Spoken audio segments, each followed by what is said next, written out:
नमस्कार मित्रांनो, जिल्हा न्यायालय भरती 2023-24 शिपाई व हमाल या पदासाठी टीसीएस पॅटर्न नुसार आपण या ठिकाणी प्रश्नपत्रिका पाहणार आहोत। पहिला प्रश्न आहे, मुंबई उच्च न्यायालयामध्ये जास्तीत जास्त न्यायाधीशांची संख्या किती असते? म्हणजेच मुंबई उच्च न्यायालयामध्ये न्यायाधीशांचे संख्याबळ किती असते? या ठिकाणी ऑप्शन आहे 94, 91, 44, 88। या ठिकाणी योग्य उत्तर होईल 94। 1862 साली मुंबई उच्च न्यायालयाची स्थापना झाली, त्यावेळेस संख्याबळ हे 94 असं ठरवण्यात आलं होतं। पुढचा प्रश्न पाहूया, पानिपतची पहिली लढाई कधी झाली? पर्याय आहेत 1526, 1556, 1761, 1818। या ठिकाणी पानिपतची लढाई इब्राहिम लोदी आणि बाबर यांच्यात झाली होती। ती लढाई 1526 पानिपतची पहिली लढाई झाली होती आणि पानिपतची दुसरी लढाई ही 1556 साली झाली होती। पुढचा प्रश्न पाहू, 1885 मध्ये राष्ट्रीय काँग्रेसचे पहिले अधिवेशन कोठे भरले होते? मुंबई, कोलकाता, चेन्नई, अलाहाबाद।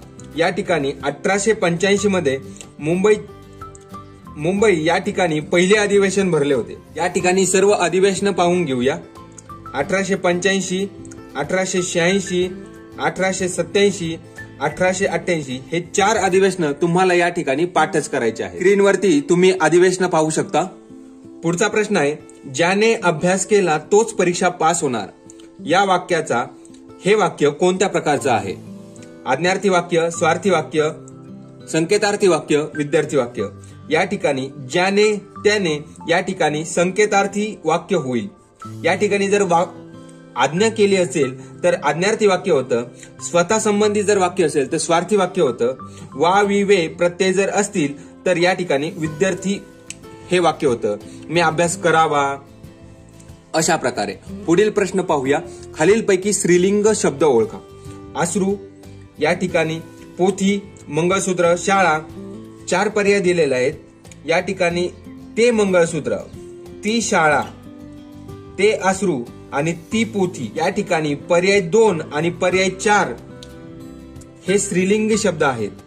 प्रश्न 6वा, खालीलपैकी कोण वाक्यातील सर्वनाम ओळखा। खालील वाक्यातील सर्वनाम ओळखा।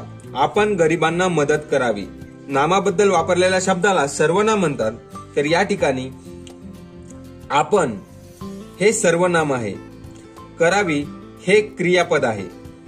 या ठिकाणी अशाच प्रकारचे सोपे प्रश्न तुम्हाला या ठिकाणी टीसीएस पॅटर्न मध्ये शिपाई व हमाल या पदासाठी विचारणार आहे। न्यायालय भरती परीक्षा 5 फेब्रुवारी ते 14 फेब्रुवारी दरम्यान होणार आहे। शेवटच्या काळात जास्तीत जास्त सराव करणं खूप गरजेचं असतं, म्हणूनच आम्ही घेऊन आलो आहोत तुमच्यासाठी खास टीसीएस पॅटर्न नुसार जिल्हा न्यायालय भरती शिपाई व हमाल टेस्ट सिरीज।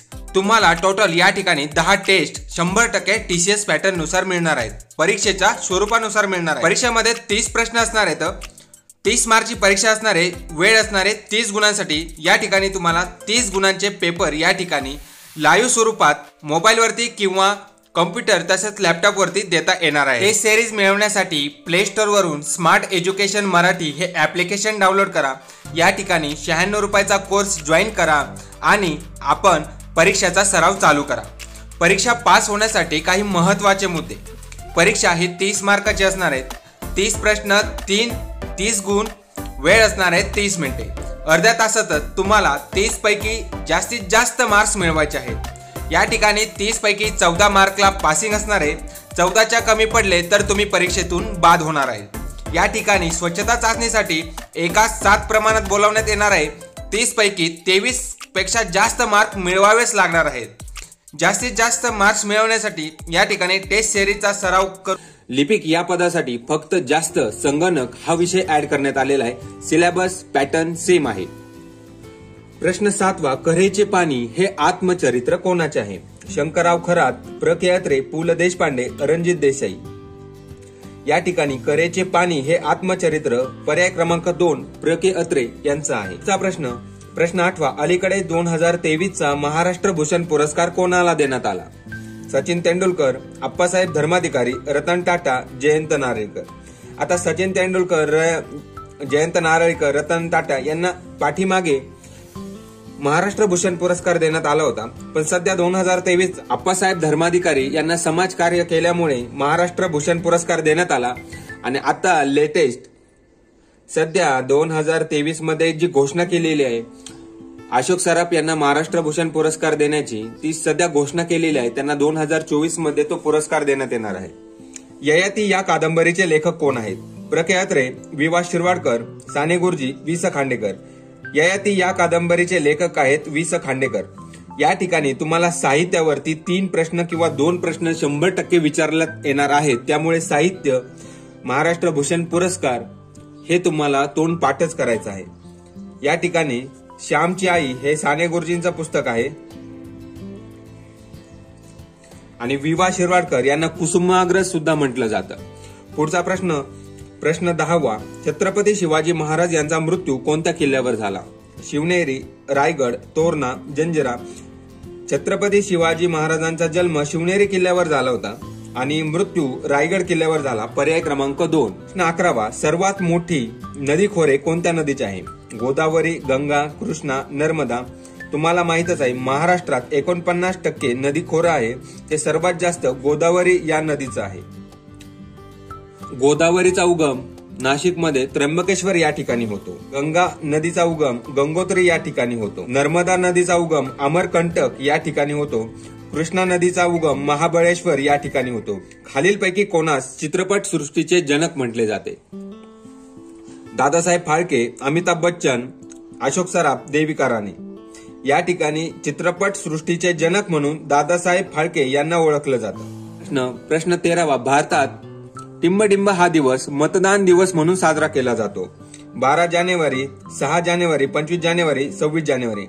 तुम्हाला माहितच आहे 26 जानेवारी हा प्रजासत्ताक दिन म्हणून साजरा करण्यात येतो.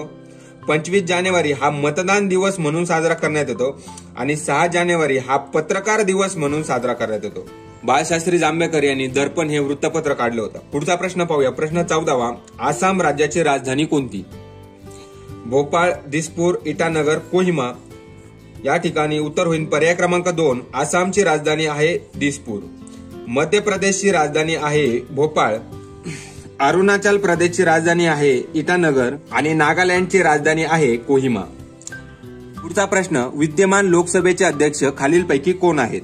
ओम बिर्ला, द्रौपदी मुर्मू, नरेंद्र मोदी, गणेश वासुदेव मावळंकर. या ठिकाणी पहिले अध्यक्ष होते गणेश वासुदेव मावळंकर आणि सध्या 2023 मध्ये ओम बिर्ला हे लोकसभेचे अध्यक्ष आहेत. भेटूयात पुढील व्हिडिओमध्ये. तोपर्यंत नमस्कार.